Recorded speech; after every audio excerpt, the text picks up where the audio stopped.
Welcome back. Hey! Oh, my goodness. You doubted it. You were a doubter. Welcome in to the show. What a treat for the chat as well. Everybody behave.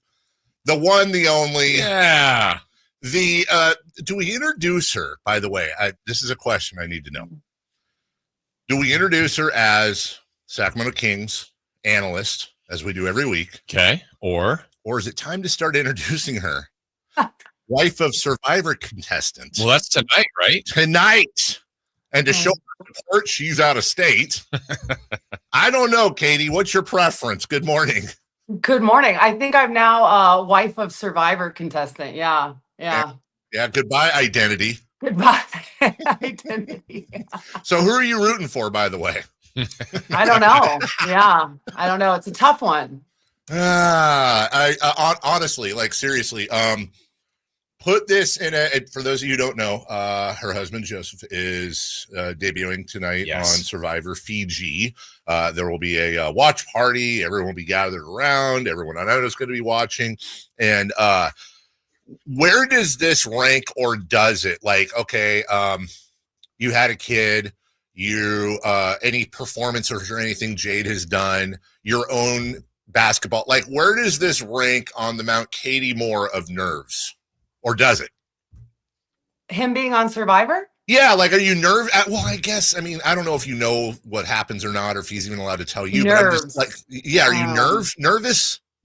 No, I don't get nervous for myself. I'm not nervous for him. There's like an excitement for sure, you know. I think as you guys both can understand, both you lockdown married men, a lot of times, maybe what we do might kind of overshadow our spouse a little bit. So it's pretty exciting to have something that is, this is awesome. Are you freaking kidding me? Like to be able to be on that show. I think in 25 years, there's been 700 contestants or something like that. So yeah, this is a big one. This is a big one. He's in the competition, but is there family competition? You both are on television tonight. Yeah, that's a good point. At the same time. Who do we watch? I don't even think it's close. Obviously, I think I'm kind of regional, He's national, international. Yeah. National and international. Yeah.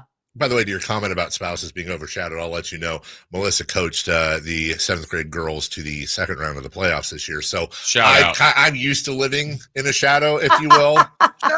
God, if my wife was ever on Survivor, holy crap, I don't even know. I think I'd spend the entire time looking at Twitter mentions and searching her name and yelling at people. That's healthy. And before we get to basketball, let me ask you this. Seriously, like the world's about to change for him, and by proxy, you and the family. You've been in the public spotlight for a long time. You've learned, I think, better than most, what to do with social media and what not to do. Yeah. So have you guys had any conversations? Like if you were going to go put out a fire or something, I'm sure he'd have advice for you. He's kind of stepping into a little bit of a world of yours. Did you have any conversations about that to kind of warn him as to what's coming? Yeah, I definitely have. He's not really been on social media for years, so it's obviously a requirement of the show. So he's, on social media, and I had to even explain to him what a direct message was and the difference between a comment on something you post and a direct message, people reaching out to you privately. And I told him be careful for all those, social media garden tools, you know what I mean? And just I was like, okay, not everyone's gonna like what you do or what you say or anything. Like everyone has this weird fandom, they attach themselves to a player.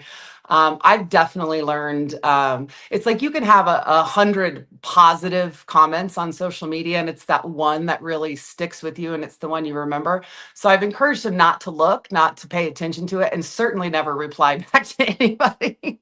We'll see how it goes, though. We'll see how it goes. It's going to be a trial by fire. You see my pun? Yeah. Mm-hmm.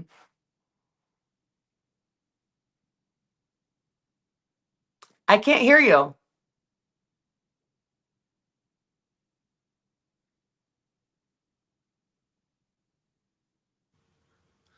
Okay, so it's not. I'm doing like hand signals. You're okay, but somehow we lost us and we lost her.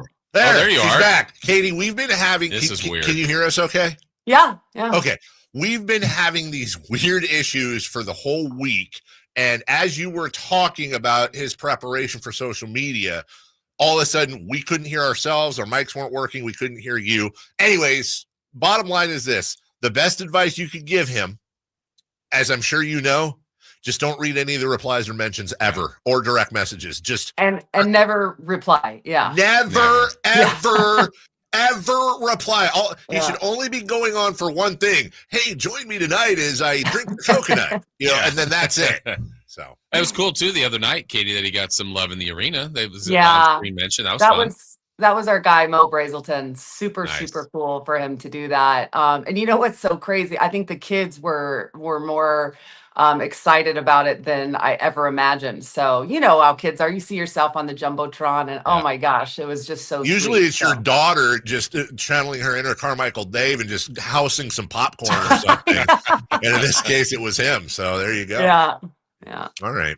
Well, we got a game tonight, Katie, and things that don't matter as much as what your spouse is doing. Kings and Jazz, 3-0 versus the Jazz this season. And whether it was Keegan's 47 last year, whether it was Dougie McBucket's 18 and like 2.5 seconds earlier, it seems like and you look at what, I know you've been doing your research and you got all your boards and stuff in front of you. It's not like the Jazz are starting a world beater. I was saying to Jason earlier, I wonder if sometimes those are even a little tougher.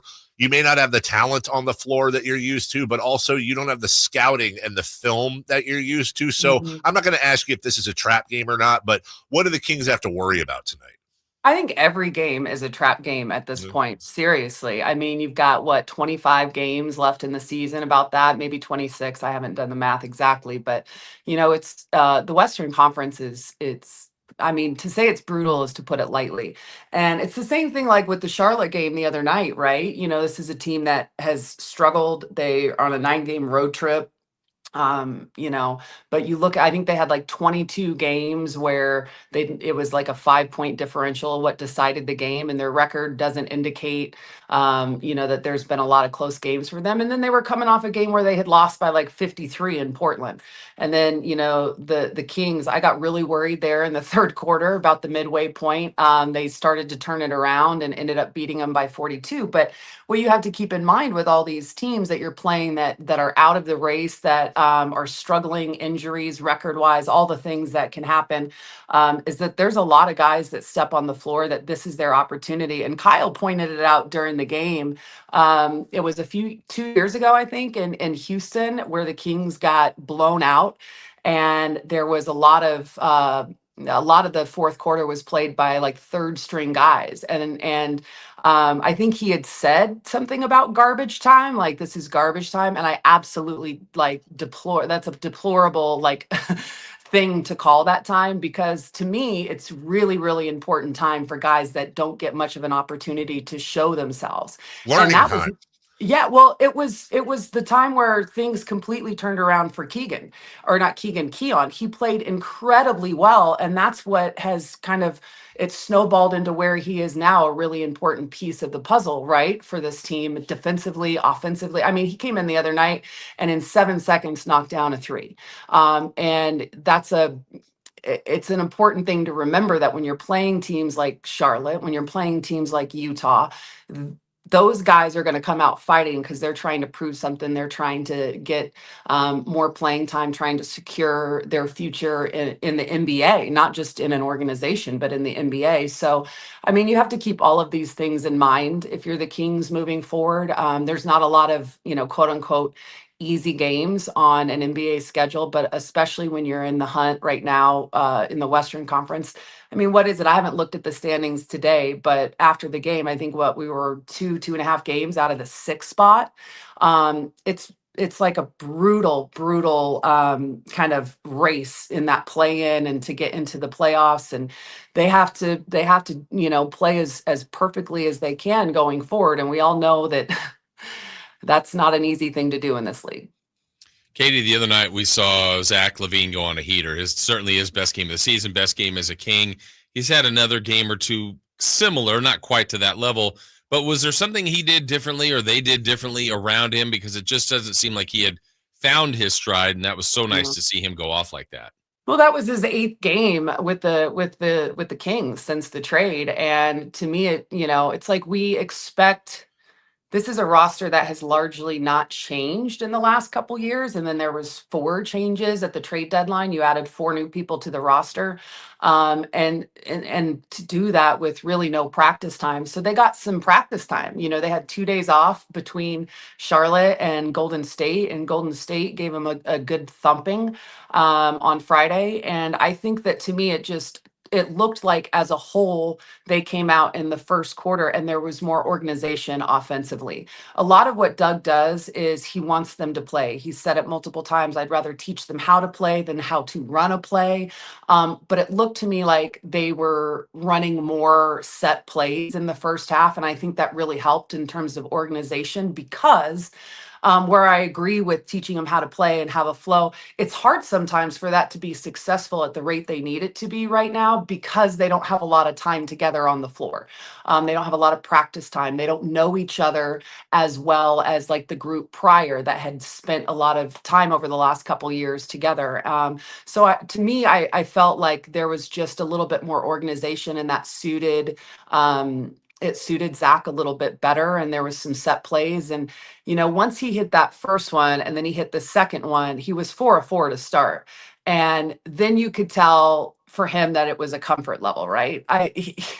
He is, as a career, he's a 39%, 3-point shooter. I mean, in 11 seasons. So he is, one of the best in the league in terms of throughout the course of his career. Everyone will have a year where, say, it's 40%, and then it drops to 35%, and there's a little bit of an up and down. And his up and down seasons have, when you look at his statistically, his numbers and 3-point shooting, it's like the low seasons are the one where he played like 25 games or something like that.